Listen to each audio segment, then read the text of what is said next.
a big question. Can a permissionless blockchain offer censorship-free and frictionless transactions as an alternative to traditional systems? I'm Mike Loader. This is Crypto Corner. Hello everyone and welcome back to Crypto Corner, of course presented by the team at BTC Markets, where each episode we go about detailing crypto markets and the trends that follow. Now, we're investigating the benefits of a permissionless blockchain for uncensored and frictionless transactions as an alternative when it comes to these new systems. And joining me now is Caroline Bowler, CEO of BTC Markets, alongside Robbie Coleman, Creative Director at Litecoin Foundation. Thank you so much to both of you for joining us. Thank you. Take us through a little bit more about what we want to talk about today. So I think today the question is going to be around the Litecoin project and the latest and greatest kind of innovations that are coming out. That's LIT coin. LITE coin, yes, coin. LITE coin. And obviously with Robbie's role as the creative director at Litecoin Foundation, and certainly has been involved for a number of years in that project. So it'll be really interesting to kind of pick his brains. Let's get into it. That's dangerous. Well, thank you for having me. Yeah, Litecoin's been around for 12 years now. It's the oldest surviving alt currency. So an alt currency being, derived from Bitcoin.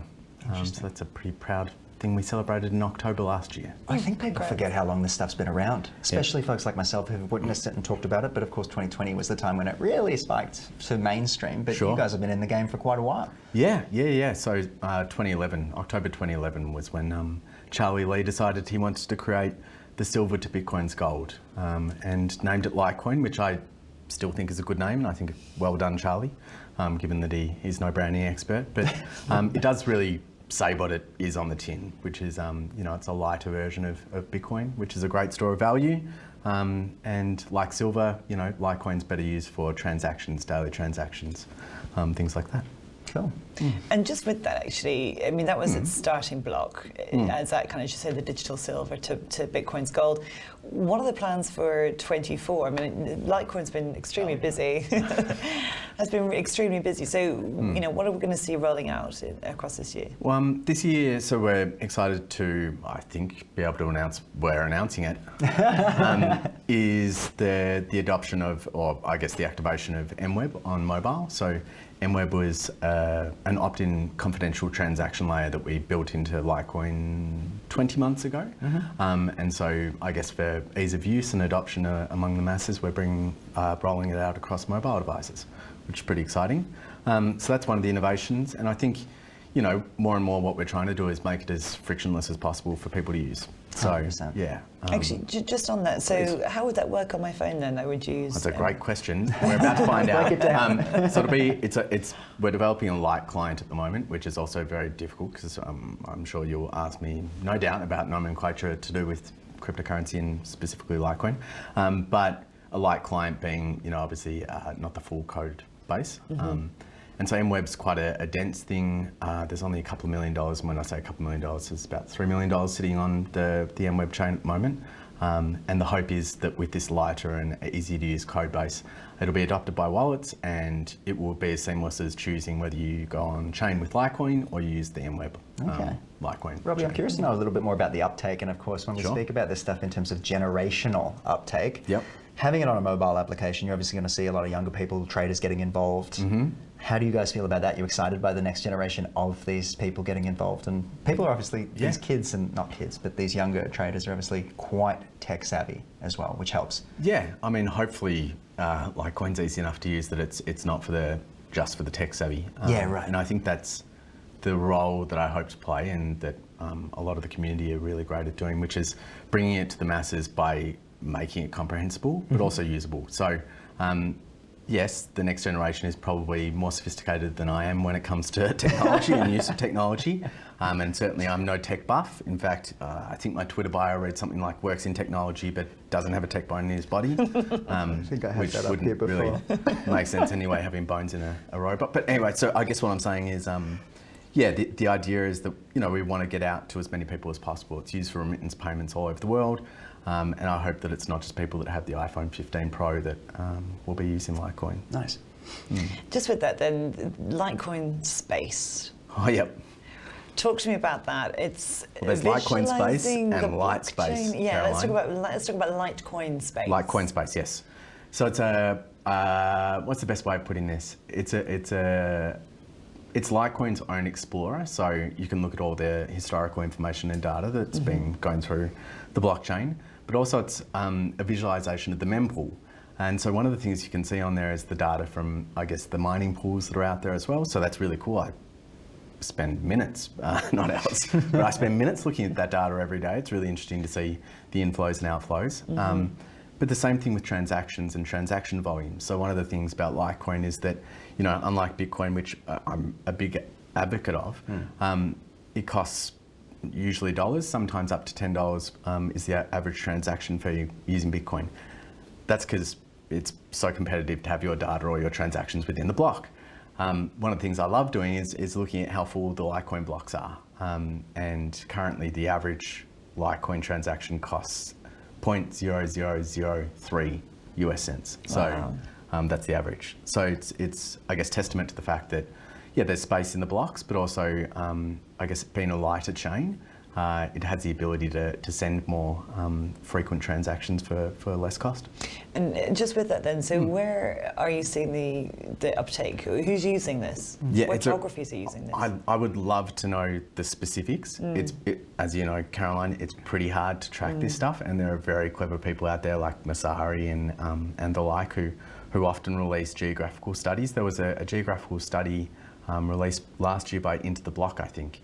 And it showed, all it showed was that the East is using less Litecoin. So it's more popular in the West, which by 4% or something. I don't know what that means.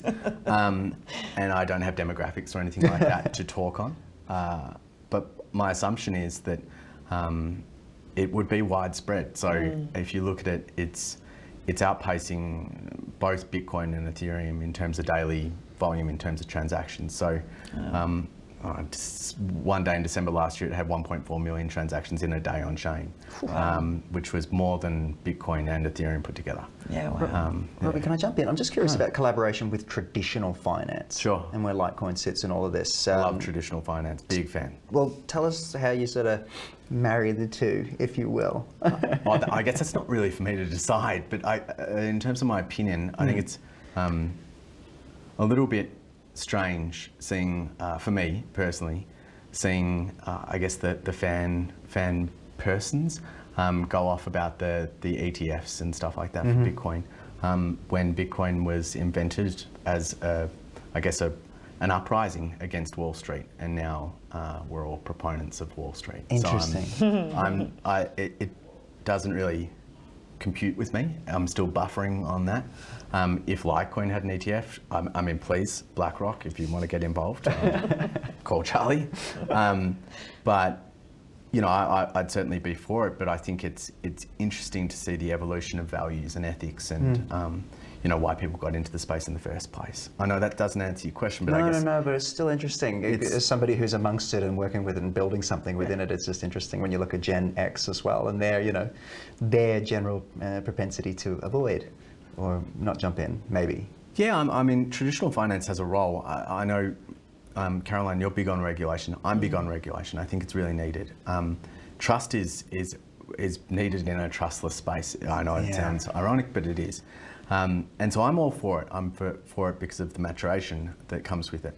The issue I have is when it stifles technology, particularly not necessarily in this country, but globally.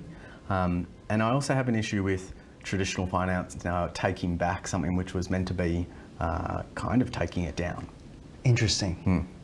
Kind of interesting. Oh, I think it's interesting. No, it is. It is. Yeah, the psychology of it almost on a societal level is really cool. Sure. I mean, my dad, who is an economist and has been an economist for 30 years, hello, Dad, was not stoked with me getting involved in this Bitcoin thing in 2015 or whatever. But he hasn't come around. But at least we have robust conversations about, you know, the merits and virtues of traditional finance versus decentralized finance, and where the two can meet. And I'm yet to see a really strong, compelling case for the two coming together. But that's because of my value set. Can we talk culture? Oh, sorry, you jump in, Yeah, no, please. because with that, the analogy that I draw is if you've seen the film Aliens, or Alien, I think it is the original. The first one. Yeah. When Sigourney Weaver and the alien is inside a farm. And there's the moment, that scene where the incredible. alien bursts out of Sigourney Weaver. And in my mind, Wait. Sigourney Weaver represents traditional finance and the alien is crypto. And so even though traditional finance may think it's absorbing crypto through ETF and through all these different Yes. adoptions, in reality, I think it's cryptocurrency that's going to change finance from the inside out rather you than reckon? outside. That is a That is how I do it, isn't it? It's It is very a good. vivid Everyone gets analogy. them right there. Yeah, I mean, It's really good. it's terrifying too to think, you know, that cypherpunks and stuff could actually infiltrate the traditional finance space. I mean, maybe they already did. Maybe Satoshi was from a traditional space. Who knows? I think that's a great analogy. I am a little bit perplexed as to how these very sophisticated institutions will let that happen. Yeah. I don't think they'll be Trojan horsed. I think it's going to be the death of some coins, and I think I think there'll be another split. Is my prediction, but Robbie, that is not financial advice. Sort of to summarise and I guess wrap up on the program, let's talk, the culture I was going to mention before is really cool. There seems to be a great culture around all of this. Let's talk events. Yeah. Obviously they're a big part of bringing people together, remaining relevant. Yeah. I think on the website there for the big event that's happening next year, it was like crypto is not dead. There's a lot of that kind of discussion. Can you just summarise for us how important those events are and things like that? Do you mean mentioning dead or rocket or going to the moon in the title of an event? Because that is a must apparently in the space. I was curious. Yeah, that's a cultural thing. I don't know whether everyone knows that, but you must do that. I mean, events are great. So we did and by we, I mean, we came together with another organisation, the ETC Cooperative, to put together the first Proof of Work Summit. So that was for Proof of Work coins only in Prague. So went to Prague, and it was a totally different crew. Like it was really mixed to Australian events. And then, you know, with the Litecoin Foundation being domiciled in Singapore, but having a strong presence in America, we always have our summits in the US. And so whenever I'm in the US, it's again very different. And the first summit, we had everyone from truck drivers through to, I'm pretty sure, spooks. And every year it gets bigger and bigger and different. The faces change. And this year we're in Nashville, 24th to the 25th of July, if anyone wants to come along. And yeah, I'm expecting to see a really colourful crowd and hopefully really, really engaged one. Awesome stuff from you, and I want to thank you for joining us on the program. Thank you very much. No Thank you, worries Caroline. at all. Cheers. All right, that's the program for now. Don't go anywhere. There'll be more coming up right after this. We'll see you again soon right here on Crypto Corner. Be well. You're watching Ticker. We'll have more in just a few minutes.